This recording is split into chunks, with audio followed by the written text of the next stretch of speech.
পড়তে অনেক মতুয়ার নাম। আশঙ্কায় অল ইন্ডিয়া মতুয়া মহাসংঘ। এসআইআর বাতিলের দাবিতে আমরণ অনশনে বসার হুঁশিয়ারি মমতা বালা ঠাকুরের।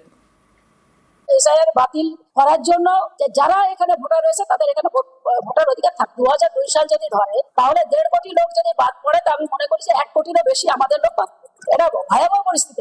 আমরণ অন্বেষণে আমরা 5 তারিখ থেকে ঠাকুরবাড়িতে বড় মার ঘরের সামনে তারা সেখানে ধর্নায় বসবে।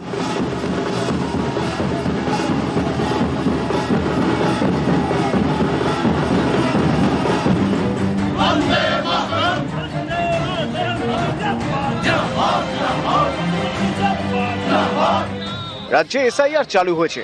4 নভেম্বর থেকে বাড়ি বাড়ি যাবেন বিএলওরা। এরই মধ্যে অল ইন্ডিয়া মতুয়া মহাসংঘের আশঙ্কা এসআইআরে বাদ যেতে পারে ভুরি ভুরি মতুয়ার নাম। তাই এসআইআর বাতিলের দাবি তোলা হয়েছে। এই দাবিতে 5 নভেম্বর অর্থাৎ বুধবার থেকে আমরণ অনশনে বসার হুঁশিয়ারি দিয়েছেন মমতা বালা ঠাকুর। আমরণ অন্বেষণে আমরা 5 তারিখ থেকে ঠাকুরবাড়িতে বড় মার ঘরের সামনে তারা সেখানে ধর্নায় বসবে। আমাদের ভবিষ্যৎ আমরা এসআইআর বাতিল করার জন্য যারা এখানে ভোটার রয়েছে তাদের এখানে ভোটার অধিকার থাকবে। মতুয়া ভোট তো প্রচুর আছে। তার কারণ হচ্ছে 2002 সাল যদি ধরে তাহলে 1.5 কোটি লোক যদি বাদ পড়ে, তা আমি মনে করি যে 1 কোটিরও বেশি আমাদের লোক বাদ পড়বে। এটা ভয়াবহ পরিস্থিতি। শান্তনু ঠাকুর মহাশয় নিজেও বলেছেন ভোটার তালিকায় নাম নথিভুক্ত করানোর দায়িত্ব আমার। যদি মতুয়ারা এবং উদ্বাস্তু মানুষ বাদ যায়, মতুয়া ভোট বাদ যাবে, এটা একটা বাহানা দিয়ে একটা আন্দোলন করতে হবে। মূলত রোহিঙ্গাদের ভোট এবং মৃত ভোট এবং অনুপ্রবেশকারীর ভোট বাদ যাবে, এটাই তাদের গাত্রদাহ।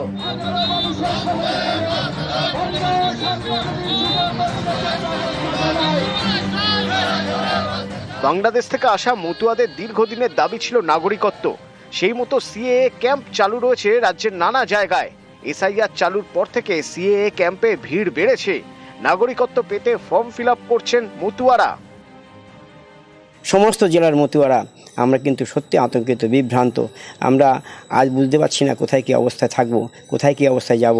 এবং ম্যাক্সিমাম মতুয়ারাই 2002 সালের পরে আমাদের এই পশ্চিমবাংলায় এসছে। এটা সত্যি তো ভয়ের ব্যাপার।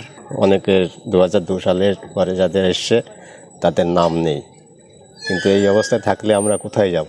মমতা ঠাকুর ঠিক কথা বলেছে। আমাদের মতুয়া সমাজ এইভাবে চললে আমাদের মতুয়ারা যাবে কোথায়? আমরা বা কোথায় যাব? হ্যাঁ, অনেক আতঙ্কের মধ্যে আমরা আছি। উত্তর 24 পরগনা থেকে অনিরুদ্ধ কীর্তনিয়া, নিউজ 18 বাংলা।